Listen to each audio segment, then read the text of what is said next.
Assalamualaikum warahmatullahi wabarakatuh. Kali ini aku mau bikin video tentang mata kuliah aku, yaitu Study Al-Quran dan Hadis, dengan tema temanya yaitu ayat dan hadis tentang ketuhanan. Mari kita simak video selanjutnya. Dadah. Nah, sekarang kita masuk ke pembahasan. Hampir seluruh umat manusia di dunia ini mempercayai adanya Tuhan yang mengatur jagat raya. Orang-orang Yunani kuno menganut paham politeisme, yaitu keyakinan banyak Tuhan. Orang-orang Hindu juga mempunyai banyak dewa yang diyakini mereka sebagai Tuhannya. Keyakinan itu tercermin antara lain dalam hikayat Mahabharata. Masyarakat Mesir tidak terkecuali meyakini adanya Dewa Isis, Dewi Osiris, dan yang paling tinggi adalah Ra. Masyarakat Persia pun demikian. Mereka percaya bahwa ada Tuhan gelap dan ada Tuhan terang. Begitu seterusnya. Pengaruh keyakinan itu merambah pada masyarakat Arab. Walaupun jika mereka ditanya mengenai penguasaan dan pencipta langit dan bumi mereka siapa, mereka menjawab Allah lah. Tapi dalam saat yang sama mereka juga menyembah berhala seperti Lata, Uzza, dan Manata. 3 berhala itu dikelilingi oleh ratusan berhala kecil.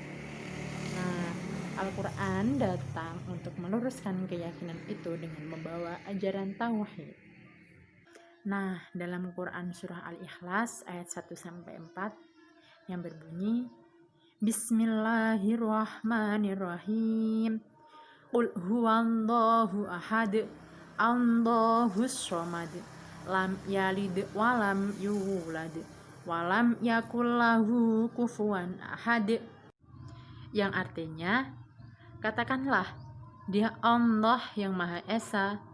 Allah adalah Tuhan yang bergantung kepadanya segala sesuatu. Dia tidak beranak dan tidak pula diperanakan, dan tidak ada seorang pun yang setara dengannya. Dalam penurunan ayat ini, ketika Ikrimah mengatakan bahwa ketika orang-orang Yahudi berkata bahwa mereka menyembah Uzair, dan orang-orang Majusi berkata bahwa mereka menyembah matahari dan bulan, maka Allah menurunkan firman-Nya kepada Rasul-Nya dalam Quran Surah Al-Ikhlas ayat 1-4 ini. Dialah Tuhan yang satu, yang esa, yang tiada tandingannya, tiada lawannya, tiada serupa dengannya, dan tiada setara dengannya. Lafaz ini tidak boleh dikatakan secara isbat terhadap seseorang, terkecuali hanyalah Allah SWT. Karena Dia maha sempurna dalam segala sifat dan perbuatannya.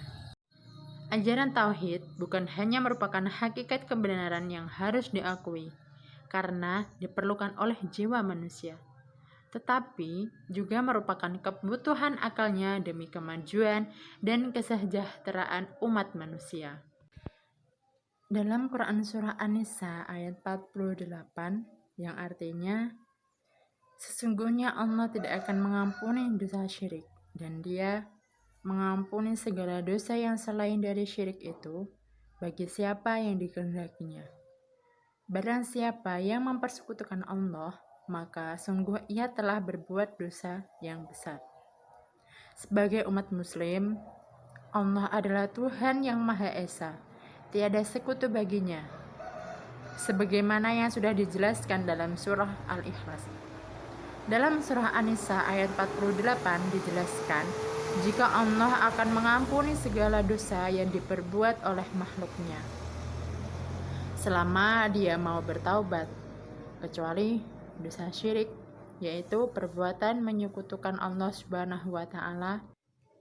Dari materi yang saya baca disimpulkan bahwa Allah adalah Tuhan yang Maha Esa, tiada sekutu baginya, sebagaimana yang sudah dijelaskan dalam surah Al-Ikhlas dan surah An-Nisa ayat 48.